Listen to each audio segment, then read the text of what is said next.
너희가 자기를 위하여 공의를 심고 인애를 거두라. 너희 묵은 땅을 기경하라. 지금이 곧 여호와를 찾을 때니 마침내 여호와께서 오사 공의를 비처럼 너희에게 내리시리라. 그런즉 씨 뿌리는 비유를 들으라. 아무나 천국 말씀을 듣고 깨닫지 못할 때는 악한 자가 와서 그 마음에 뿌려진 것을 빼앗나니 이는 곧 길가에 뿌려진 자요. 돌밭에 뿌려졌다는 것은 말씀을 듣고 즉시 기쁨으로 받되 그 속에 뿌리가 없어 잠시 견디다가 말씀으로 말미암아 환난이나 박해가 일어날 때에는 곧 넘어지는 자요. 가시떨기에 뿌려졌다는 것은 말씀을 들으나 세상의 염려와 재물의 유혹에 말씀이 막혀 결실하지 못하는 자요. 좋은 땅에 뿌려졌다는 것은 말씀을 듣고 깨닫는 자니 결실하여 어떤 것은 100배, 어떤 것은 60배, 어떤 것은 30배가 되느니라. 성도 여러분, 안녕하세요. 오늘도 주님과 동행함으로 행복한 하루가 되시길 주님의 이름으로 축원드립니다. 우리 사순절의 기간을 보내고 있고요. 특별히 그 중에 우리 3월 3주간, 21일간 세일의 동안은 예수님과 동행하는 일기를 쓰고 있습니다. 이런 주님과 동행하는 시간에 정말 그 주님과 동행에 애쓰는 우리들의 삶에 주님이 임하여 주셔서 우리에게 큰 은혜를, 변화를, 주님과 함께 동행하여 우리 문제가 해결되어지고 삶의 여러 가지 막혔던 것들이 풀어지는 놀라운 축복과 은혜가 저와 여러분들의 삶에 함께하기를 먼저 주님의 이름으로 축원드립니다. 여러분 잘하고 있고 또 앞으로도 잘 될 것이고요. 또 그런 저와 여러분이 그렇게 지금 하고 있을 거라고 저는 믿어 의심치 않습니다. 자, 그러면요, 우리가 이제 동행일기를 하기 전에 매번 그랬던 우리 2페이지에 있는 동행일기 점검 가이드를 보면서 오늘도 예수님과 함께할 마음가짐을 다지고요, 오늘도 나의 일상의 삶에서 예수님을 애써 기억해보고 그분과 동행하는 복된 시간이 되기도 간절히 다시 한번 축원해 봅니다. 오늘은 16번째 16일차입니다. 오늘의 주제는 내 마음의 상태는 이라고 하는 주제입니다. 오늘 우리의 마음의 상태를 체크하는 건 예수님과 동행하는 삶에서 아주 중요한 체크 포인트입니다. 그동안 우리는 우리의 삶에서 아주 중요한 마음의 영역을 생각보다 무시하면서 살아왔습니다. 왜냐면 우리의 관심은 우리의 마음보다는 우리의 겉에 눈에 보이는 성공과 돈과 또 우리가 해야 할 수많은 일들과 우리의 말초신경을 자극하는 즐거움에 온통 관심이 빼앗겼기 때문입니다. 그러나 예수님과 동행하며 나의 마음을 천천히 되돌아보면 생각보다 나의 마음이 황량해져 있고 나의 마음과 믿음의 상태가 생각보다 심각했다라는 걸 금세 알아차릴 수 있습니다. 그래서 오늘 우리는 우리의 마음 상태를 체크하며 씨 뿌리는 비유의 말씀에 집중할 필요가 있는 거예요. 마태복음 13장에 등장하는 예수님의 비유, 즉 씨 뿌리는 자와 씨 뿌리는 농부와 네 가지 밭에 대한 비유는 워낙 유명한 비유이기도 합니다. 굳이 설명하지는 않을게요. 특별히 이 비유에서 여러분, 농부가 뿌리는 씨앗은 말씀이고 밭은 우리 신앙인들의 마음 상태를 의미한다고 보는 게 가장 일반적이고 건강한 해석입니다. 그런데 재밌는 건 그 밭의 상태가 네 가지로나 표현이 된다는 거죠. 첫째, 길가와 같은 마음은 사단이 말씀을 빼앗아가는 마음, 즉 온통 세상의 것들로 가득 차서 말씀이 그 마음에 들어갈 틈이 없는 딱딱하게 굳어져 있는 상태라고 할 수 있어요. 둘째, 돌밭은요, 말씀을 듣는 태도는 있으나 그 말씀이 금방 사라지고 마는 얕은 믿음의 상태다 라고 볼 수 있습니다. 셋째, 가시밭은요, 그 말씀이 뿌리도 내리기까지는 하는데 두려움과 염려의 가시를 가짐으로 어떤 사역의 열매나 삶으로의 열매로까지는 이어지지 못하는 어떤 지지부진한 믿음의 상태다 라고 할 수 있는 것입니다. 많은 한국의 그리스도인들이 이 가시밭의 상태다, 아니면 좀 더 나아가 돌밭의 상태다 라고 할 수 있겠어요. 아마 길가는 이 무신자와 같은 자들이겠죠. 마지막 네 번째, 제일 중요한 밭은 바로 좋은 밭, 옥토입니다. 즉 우리가 똑같이 교회를 다니고 똑같이 설교를 듣고 똑같이 말씀을 보아도 모두가 열매를 맺지는 못한다 라는 건 알 수 있어요. 결국 열매 맺는 마음의 상태는 좋은 밭의 상태에만 결실을 맺게 된다 라고 하는 걸 우리가 좀 기억할 필요가 있습니다. 그러므로 우리는 우리의 마음밭이 좋은 밭이 되도록 우리의 마음밭을 기경할 수 있어야 합니다. 먼저 딱딱하게 굳어져 길가와 같은 마음이 우리 안에 있다면 하나님의 은혜와 사랑으로 그 마음이 부드러워지도록 그래서 기경될 수 있는 땅이 되도록 여러분 사모해야 합니다. 우리에게 말씀이 다가올 때 그 말씀이 온전히 뿌리 내리도록 돌, 즉 세상의 유혹은 치우고 가시, 우리 열매 맺지 못하게 하는 가장 큰 가시, 염려와 두려움을 제거해야 합니다. 그러니까 이런 말씀을 토대로 우리가 좋은 밭의 상태를 한번 곰곰이 생각해 보자면 좋은 우리 옥토, 마음의 밭의 상황은 아무것도 없는 가난한 마음의 상태다 라고 할 수 있겠죠. 왜? 뭐가 많았어요. 돌도 있고 가시들도 있고 새들도 있고 뭐 온갖 것들이 다 많았던 그 밭에 돌도 치우고 가시도 치우고 새들도 쫓아내요. 그래서 아무것도 없는 뭔가 씨가 잘 자랄 수 있는 환경, 즉 가난한 마음이 가장 좋은 옥토의 밭이다 라는 거죠. 즉 마태복음 5장 3절에 예수님께서 이렇게 말씀하신 대로 말씀이 이래요. 심령이 가난한 자는 복이 있나니 천국이 그들의 것이며 아멘. 그렇습니다. 즉 이렇게 말씀했던 그 말씀의 진리는 바로 우리의 마음이 우리의 욕망, 우리의 근심, 우리의 잡다한 모든 것들, 뭐 굳어짐, 우리의 돌, 가시, 뭐 이런 것들을 다 제거한 가난한 상태, 아무것도 없이 깨끗한 밭의 상태가 되었을 때 비로소 주님의 말씀을 온전히 품고 열매 맺을 수 있는 옥토가 되었음을 의미하는 말씀이라는 걸 깨닫게 됩니다. 그러므로 심령이 가난하면 오히려 복된 것이고 그 가난한 심령에 예수님과의 동행이 비로소 가능해지고 주 예수와 동행하니 그들은 그 어디나 하늘나라임을 경험하는 인생이 되는 것이지요. 그리고 그렇게 가난한 심령과 같은 마음의 밭에 드디어 말씀의 씨앗이 뿌리를 내리고 줄기를 올려 자라 열매를 맺게 되는 것입니다. 우리가 이렇게 가난한 심령을 가지고 예수님과 동행함으로 우리의 마음밭이 기경되고 열매를 맺어보는 하루가 되기를 간절히 기대해 봅니다. 이런 의미를 나누면서 오늘 우리가 필사할 말씀도 같이 한번 읽어볼게요. 두 군데인데요. 먼저 호세아 10장 12절 시작. 너희가 자기를 위하여 공의를 심고 인애를 거두라. 너희 묵은 땅을 기경하라. 지금이 곧 여호와를 찾을 때니 마침내 여호와께서 오사 공의를 비처럼 너희에게 내리시리라. 아멘. 그렇죠? 다음은 마태복음 13장 23절의 말씀입니다.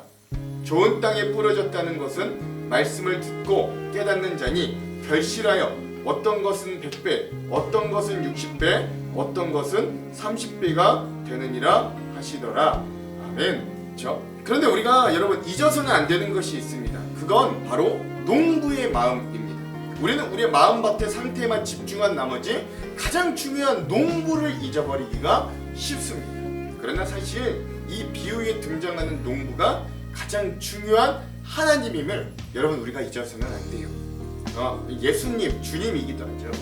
그런데 그 농부는 그 밭이 길가이든 돌밭이든 가시밭이든 아니면 옥토이든 그 밭을 차별하거나 구별하지 않으시고 그 모든 밭을 언제나 말씀의 씨앗을 동일하게 뿌려준다는 사실을 여러분 잊어서는 안 됩니다. 그러니까 이 농부에게는 어떤 믿음이 있는데 그게 뭐냐? 이 씨앗이 워낙에 강력해서 그게 어떤 땅이든 그 씨앗을 받아들이고 제대로 받아들이고 뿌리가 내린다면 이건 열매를 맺게 하는 씨앗이다라는 신뢰가 있는 거예요. 또 하나 중요한 사실은 밭 자체가 자신의 밭에 있는 돌과 가시와 다른 열매 맺기에 방해되는 불순물들을 스스로 제거하기는 불가능하다라고 하는 사실이에요. 여러분 농사를 지어보신 분들은 잘 아실 것인데 밭 자체가 스스로 옥토가 되게 할 수는 없는 거예요. 세상에 그런 밭은 없습니다. 저도 뭐 농사를 관농사를 조금 지어봐서 아는데 이 밭을 기경하지 않으면 스스로 밭이 옥토가 되지 않아요. 거름을 주지 않으면 그 밭을 돌보지 않으면 김을 매지 않으면 밭 자체가 스스로 옥토가 되는 일은 없습니다. 그러나 좋은 농부가 있을 때 그 어떤 땅도 좋은 옥토로 변하게 됩니다. 이건 사실입니다. 즉 밭을 기경하는 그 작업도 농부가 그 밭에 오셔야 그 농부로 인해 밭이 깨끗해지고 작물을 키울 수 있는 좋은 옥토의 상태로 바뀐다는 사실을 오늘 우리가 잊어서는 안 됩니다. 즉 밭 자체가 스스로를 깨끗하게 이 작물이 자랄 수 있는 옥토로 바꿀 순 없다는 거예요. 그건 누가 한다? 농부가 하더라 라고 하는 것입니다. 그러므로 오늘도 우리는 우리의 마음에 예수님이라는 농부가 오셔서 우리의 마음에 쓸데없는 것들을 치워주시고 우리가 품고 열매 맺어야 하는 말씀의 씨앗은 온전히 심어주시도록 기도하고 바라야 합니다. 그러니까 그 주님과 손붙들 때 가능하겠죠. 동행할 때 가능하겠죠. 그래서 오늘 하루도 우리는 우리의 힘으로 무엇인가를 잘 해내려고 애쓰기보다는 먼저 예수님께 우리의 삶과 이 믿음의 여정을 의탁하며 우리가 가야 할 길을 여전히 성실하게 가는 것. 우리가 할 건 그것뿐입니다. 그렇게 우리의 마음밭에 농부 되신 예수님을 초대하여 같이 그 일을 하다 보면 어느새 우리의 마음밭도 다른 옥토 못지않게 옥토 중에 옥토가 될 줄로 믿습니다. 여전히 우리의 일상에서 우리에게 다가오는 수많은 문제와 어려움은 우리에게 두려움과 염려가 생기게 할 것입니다. 사단은 언제나 호시탐탐 우리의 마음에 들어온 말씀의 씨앗을 빼앗아가려, 믿음의 씨앗을 빼앗아가려고 노릴 것이고 우리의 마음에 쓸데없는 짐들을 마구마구 퍼올릴 겁니다. 그럴 때 예수님을 초청해 봅시다. 우리 밭의 주인되고 농부 되신 주님을 초청해 봅시다. 가장 좋은 농부 되신 주님께서 나의 마음에 오셔서 그 밭을 기경해 주시기를 기도해 봅시다. 그분과 함께 나의 마음의 밭을 가꾸고 씨를 품고 그 말씀이 열매 맺도록 오늘도 한번 동행해 봅시다.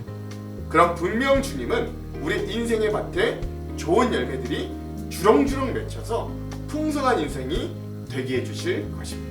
이런 오늘 하루가 되시기를 여러분 주님의 이름으로 축원합니다. 기도할게요. 하나님, 오늘 우리는 사실 아무것도 아닙니다. 우리의 마음밭은 여전히 길가와 같이 굳어있고 돌밭과 같이 말씀과 믿음이 뿌리 내리지 못하고 때론 뿌리 내린다고 하더라도 수많은 염려와 두려움의 가시들로 열매 맺지 못하는 미적지근한 신앙을 가지고 있음을 주님 앞에 고백하지 않을 수 없습니다. 그래서 농부 되신 주님이 밭과 같은 내 인생에 오시기를 원합니다. 그렇게 주님이 우리의 마음밭을 기경하여 주시기를 원합니다. 그러니 우리가 우리의 손을 뻗어 주님의 손을 붙들고 주님을 우리의 마음에 초청합니다. 농부 되신 주님, 우리 밭에 오셔서 내 마음을 기경하여 주시고 우리의 마음밭이 좋은 밭, 옥토가 되어 삶에서도 믿음의 열매를 맺을 수 있도록 인도하여 주시옵소서.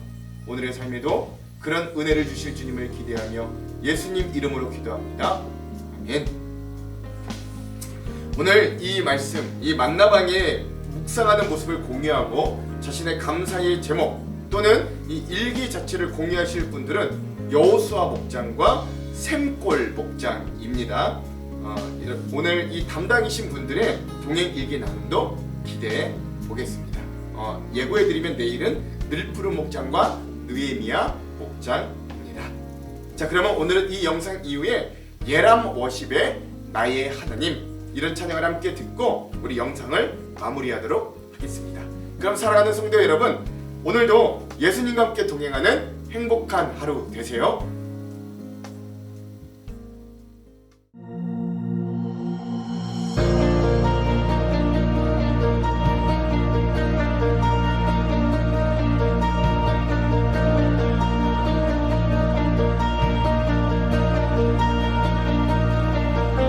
나의 사랑,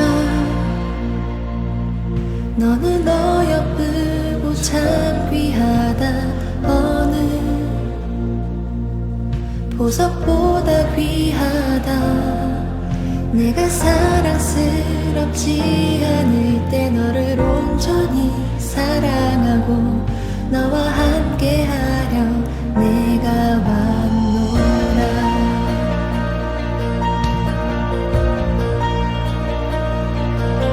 주의 사랑,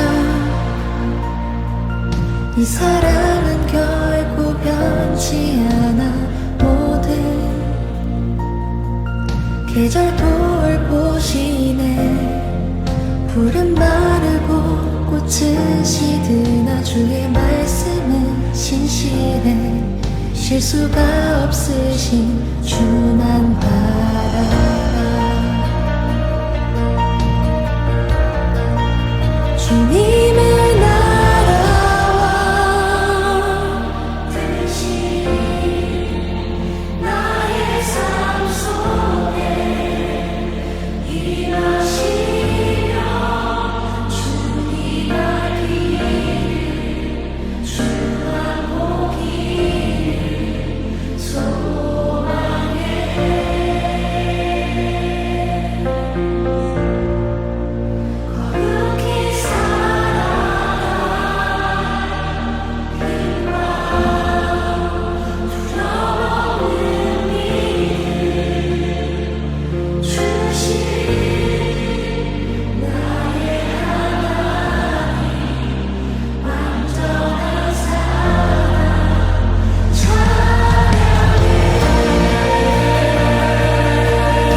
안쓰럽지 않을 때 너를 온전히 사랑하고 너와 함께하려 내가 왔노라.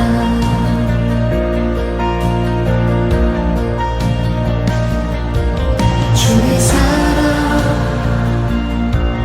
이 사랑은 결코 변치 않아. 모든 계절 돌보시네.